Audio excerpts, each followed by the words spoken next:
Welcome to the deep dive. Today we're diving headfirst into some foundational techniques of judo. That's right. Specifically looking at two really key throws. Tai Otoshi, the major drop, and O-Uchi-Gari, the major inner reap. Hmm.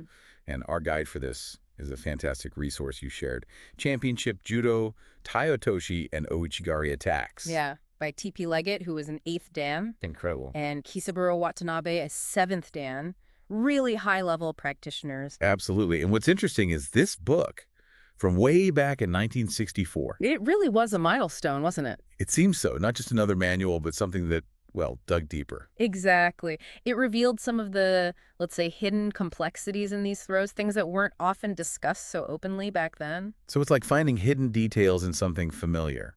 Why do you think a text like this holds up so well after all this time? Well, I think it's because Leggett and Watanabe, with their depth of experience, Yeah. they weren't just showing the how, they were getting at the why, the principles underneath. Ah, okay. So this deep dive is kind of a shortcut then to understanding the core of these two throws. That's the idea. We want to unpack Tai Otoshi and Uchi-Gari. But it's important, before we get tangled up in, like, foot placements and grips, to remember judo's bigger picture, right? It's more than just technique. Oh, absolutely. Fundamentally, judo is built on these core ideas of movement, of balance. Leverage. And leverage, exactly. These throws, they're not just isolated tricks. They're expressions of those principles. Spot on. So our mission today is really to dissect Tai Otoshi and O-Uchi-Gari. Not just step by step. No, but to give insights into those broader judo principles that actually make them work. Okay, so let's start at the beginning. How do you even build up attacking movement? The book mentions free practice first. Yeah, just moving, feeling things out. So not immediately into rigid drills. No, exactly. The authors really stress that that initial sort of unstructured movement. Why is that so crucial? Because it helps develop something you can't just learn from reading.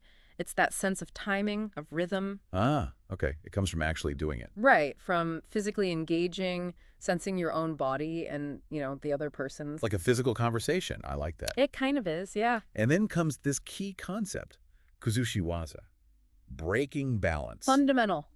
Absolutely fundamental. Is it fair to say that without good kuzushi, the throw won't happen? Pretty much, yeah. You can't effectively throw someone who's, rooted to the spot. Right. Kuzushi waza is the art, the skill of disrupting their stability first. And the book stresses knowing the direction of the throw is key for the right kuzushi. Precisely. You need to know where you want them to go to apply the unbalancing force correctly. It's not just random pulling then. No, it's strategic. Like leaning a statue before it topples. You guide the imbalance. And they also mention studying the opponent's movement, but also maintaining your own posture. Yes, because you need that stable base yourself. To effectively disrupt theirs. Yeah. It's reciprocal. Exactly. Good posture gives you the platform to generate force and also, crucially, to resist their attempts to break your balance. It's a constant back and forth. A dynamic interplay, definitely. Okay, let's dive into the nitty-gritty. Yeah. Tai Otoshi, the major drop. What's the core image there? The essence is attacking their balance by placing one of your legs across both of theirs. Okay. And then using a strong pull to bring them down, forward, and down over that blocking leg. Like creating a sudden tripwire they don't expect? Kind of, yeah, while you're guiding their upper body into it. So the hands are really important too, not just the leg. Oh, absolutely crucial. Gripping and controlling the upper body. Your hands aren't just holding on for dear life. They're active. Very active. Yeah. Directing their movement, playing a huge role in that initial balance break, leading them towards the block. And the footwork for that blocking leg. Yeah. What's the specific placement? So the book describes stepping with one foot outside one of their feet. Right. And then placing your other leg across both of theirs. That creates the actual barrier. And the placement needs to be pretty precise, I imagine. Yes, very. To effectively block them and really destabilize their stance. Got it. Step outside, block across. Then the actual throw, the cake. The execution. What's key there? Cake is that moment. It's the simultaneous, coordinated action. Pulling hard with the hands and firmly blocking with the leg. It all happens together. So you're not just putting the leg there passively. No. You're actively pulling their upper body into the block as your leg stops their lower body. That coordination sounds vital. It is. And the book stresses maintaining body control, staying connected throughout. Yes, because that close contact lets you keep influencing their balance the direction they fall. If you lose that connection. They might recover, or worse, counter new. Staying close maximizes leverage and control. Makes sense.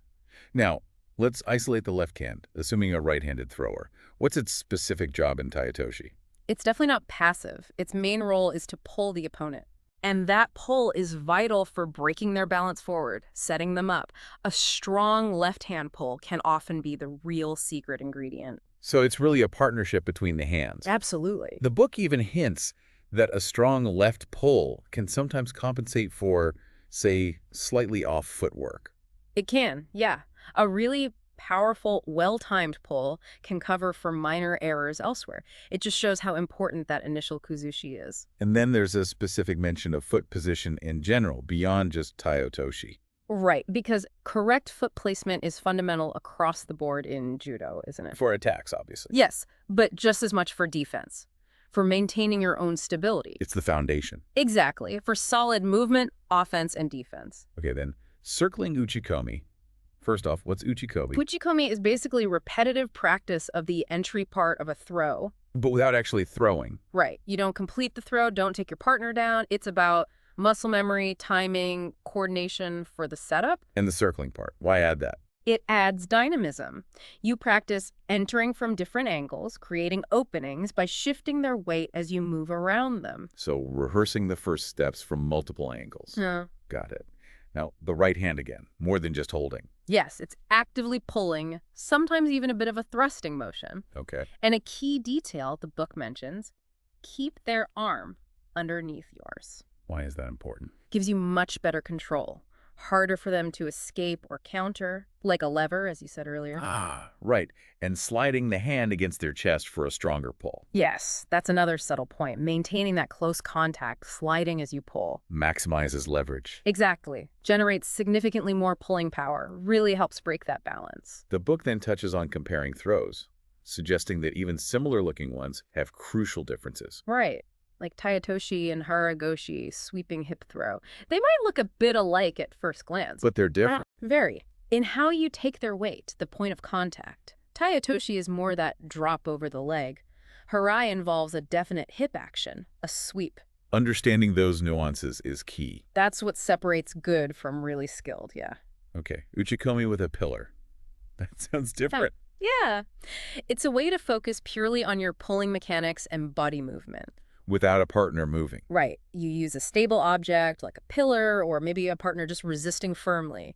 Lets you really concentrate on the entry movements, the pull, without reacting to someone else. Like strength training for the throw entry. Pretty much, yeah. Isolating that specific part. Then back to Tai Otoshi and throwing the weight. Right. So it's more than just the leg block. Oh, much more. It needs your whole body working together. How so? You have to transfer your body weight effectively to amplify the imbalancing effect. It's using your entire mass in a unified way. And it seems there are variations, different points of contact. Yes, depending on your grip, how you position yourself slightly differently. Leads to slightly different throws. Exactly. Different points of contact, maybe a slightly different trajectory, adds adaptability. The chase, what's that about? Sounds aggressive. It just emphasizes following up immediately. You can't just throw and stop. Maintain pressure. Yes. Stay close. Don't let them recover posture. Don't give them a chance to counter. Keep the momentum going. Right. Then we get into counters. Tsukashi against Uchimata. What's Tsukashi? Tsukashi basically means evasion, slipping away. So not blocking, but avoiding. Exactly. You skillfully move your body out of the path of their Uchimata, their inner thigh rape. And that creates an opening. Often, yes. Yeah. An opening for your own counter. It shows higher level tactical awareness, anticipation. Like dodging and using their momentum. Cool. The book also mentions tricks of holding. So the throw isn't always the end. Definitely not.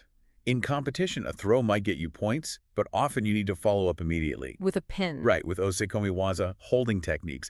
Pitting them on the mat for a certain time secures the win. So holding is just as important. Absolutely vital. Then there's jumping Tai Otoshi as a counter. That sounds dynamic. It is. A more advanced way to use Tai Otoshi, often as a surprise counter when they attack you. How does the jumping part work? Well, instead of the standard step, it might involve a quicker, more explosive hop or adjustment to get that blocking leg in place rapidly as they come forward. Needs great timing and agility. Yeah. And more counters mentioned. Hizaguruma and Kosotogari. Yeah, knee wheel and small outer reap. It just shows how reactive judo is, right? Totally. There's always an answer, always a response. It's that constant interplay. Attack, defense, counter, recounter. Then there's this intriguing mention of the why. No details in our notes, but it's in the source. Yes. The why likely points to a very specific grip detail or maybe a body positioning nuance the authors wanted to highlight. Something for the more advanced student, perhaps? Probably. Shows there's always more subtle detail to find, even in fundamental techniques. Okay, let's shift to combinations. Renraku waza, specifically O-Uchi-Gari into Tai Otoshi. A classic combination. Very effective. How does it work? The O-Uchi sets it up. Exactly. The O-Uchi-Gari, the major inner reap, disrupts their balance, often making them step or shift weight predictably. Then the key is... maintaining contact, usually with their leg, during the O-Uchi. why? That sustained contact allows a smooth, fast transition right into the Tai Otoshi, using the momentum and imbalance from the first attack. So one flows right into the other. Clever. But there's a warning.